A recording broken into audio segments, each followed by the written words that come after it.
Well, I want to start with this wall over here and the story about why it isn't supposed to look that way. Do you need the lights on, by the way, or does your... It's pretty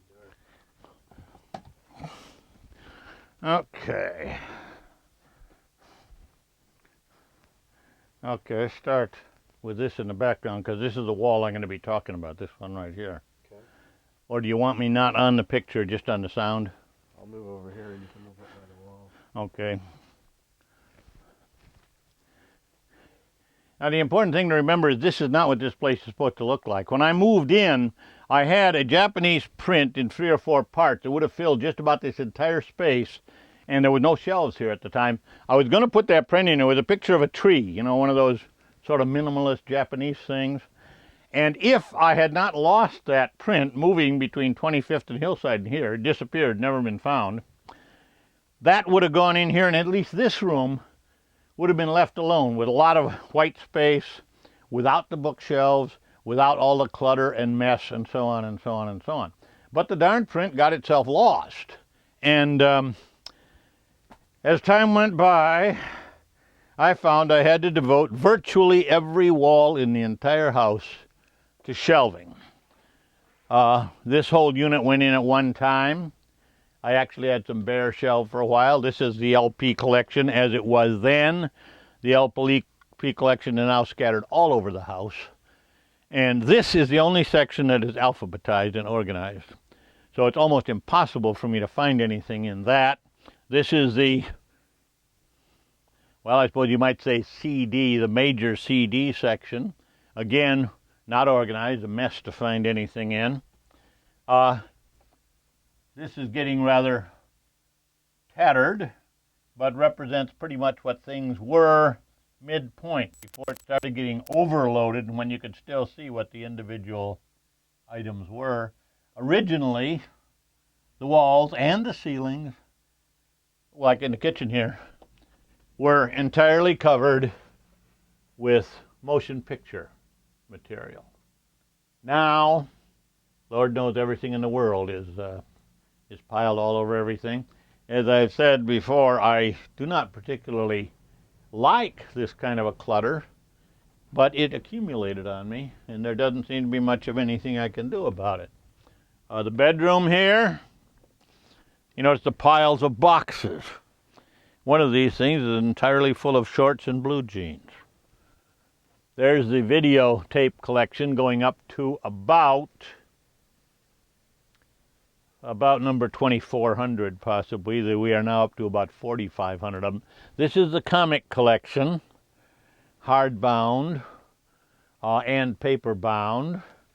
The actual old-fashioned magazines, some of them are piled up over here, and some of the reprint magazines also. And there is a good-sized box in one of the back closets that's full of comic book stuff. Again, not easy to find anything. You go back in here, room that is seldom used except at parties. About half of these cardboard cutouts along here have been moved because of another party that borrowed them. But it is full of shelves. This, when I first moved into the house, this unit here featuring Jane Fonda was an open space. This is supposed to be a movable wall. Well, you can't move it now. All this stuff accumulates when you live in the same place for, let's see, 68, 37 years, and you tend not to throw things away. This is what it comes to. I have recently, in the last couple of years, gotten rid of something in excess of 200 volumes, at least 200, and it doesn't seem to do any good. The shelf space is still overloaded. Back here, my little study where I spend most of my time. This is one I haven't even really begun to try to get cleaned up for my Halloween party. You can see what a mess it is. Now, the people who made this made a great mistake when they made this very nice tile floor through this whole section, which even then we knew was going to be full of bookshelves. Although, as a matter of fact, at one point the plan here was to have a set of bookshelves built like a filing cabinet. They rolled in and out. There'd be no aisles between them whatsoever. And this section would probably have held everything in the house. The trouble is we discovered that if we put that in, if anything went wrong with any of those rollers, the only way to replace them would be to take out the roof and quite possibly take out the floor at the same time. So we abandoned that. You can only do that if you're going to make something really out of, I suppose, cast iron. It's got to be absolutely solid. But it makes a very solid roof. Each one of the beams up here and each one of the beams under the floor was set to carry 2,000 pounds of rolling stock with the shelves pulling in and out, in and out. And yet the guys put that beautiful tile flooring down there, which now you can't see because there's rubbish all over it, of course. This is accumulated. All this stuff. It just gathers. What can you do about it? Books fall off these things. I get woke up at night with a thump. I know a book has fallen off a shelf somewhere. I'm a little bit surprised none of my guests have been injured. They have, and you can't blame them, knocked whole shelves off in here. All you got to do is touch some of those books and the entire shelf in the next room will collapse onto the floor. It's ridiculous to be such a magpie. People ask me, have you read all those books? It's a silly question if there ever was one. Even this aisle, this hall here, is narrower by one set of shelves. How am I going to keep track of all this? People talk about the estate sale they're going to have when I die. Wow. I don't envy them. And of course, the worst mess of all is back in here, where things are so piled up that a large section of the room is no longer usable at all. At Halloween parties, this is where we set up our little tableau. That is the remains of last Halloween's Western Saloon. Before that, the year before, we had an auto accident in here. The year before that, I believe, was a feast where you had various monsters and so on frying up Hillary Clinton. I had a blown-up doll with a face that looked very vaguely like Hillary Clinton. This year, I think what we're going to have is the funeral for this three-dimensional mummy that I got. Up. Oh, that's all the light you can get in here. It's a mess. And to a large degree, I suppose it was inevitable. As soon as I started accumulating books, records, and decided I was not going to move out of here ever, most of this mess resulted. Now, some of my friends have told me, surely all that stuff piled on that cabinet, for instance, a lot of it could be thrown away. I suppose a lot of this stuff could be thrown away, but I'm not much inclined to do it. Not sure I know why. I don't think it's a matter of sentimentality, really, except that as soon as I get rid of something, I begin to realize that I didn't want to get rid of it. And one of my friends, who's a rather perceptive person, said, you know, this house reeks of insecurity. And I think he's right.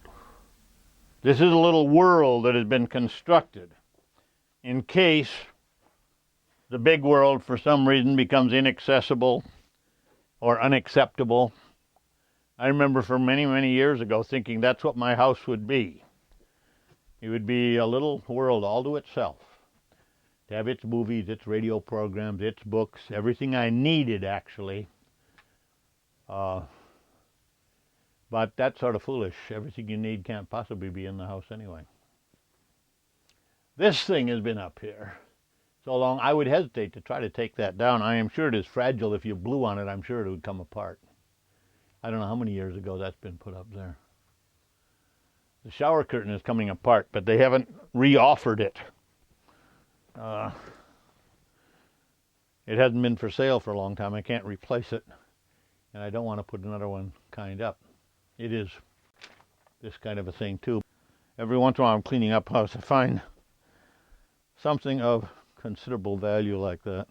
But this is despair. I mean, I could stop doing everything now and just devote the rest of my life to trying to put this house in order, and I don't think it could be done. I think the LP records alone would be too much.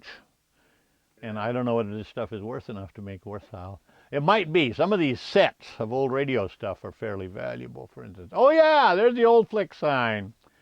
The one that, here, let's get some of the dust off that. Turned it sideways, and it read very unfortunately for the first week or so we were on. We didn't realize what it read until they broadcast it, and it was too late to do anything about it. But, well, we survived it. It was on late at night, so we didn't get any complaints that I know of. I don't know. I suppose if I actually had this appraised, people have actually suggested I should have all this stuff appraised. It's ridiculous. I don't know how you go about doing it even. I suppose there's a certain amount of value to it, but it's worth it too. I think it's worth more to me to preserve as a collection than it is for the money it would get me. I don't know what I'd do with the cash. This is also full of LP records now. And Sight and Sound, the only two magazines I still keep a file of are Sight and Sound and Playboy, and I don't know why Playboy, I never read it. So, this, of course, will eventually move. That has to go. Not as much of a mess as it looks like, because a lot of that stuff will go into the fire.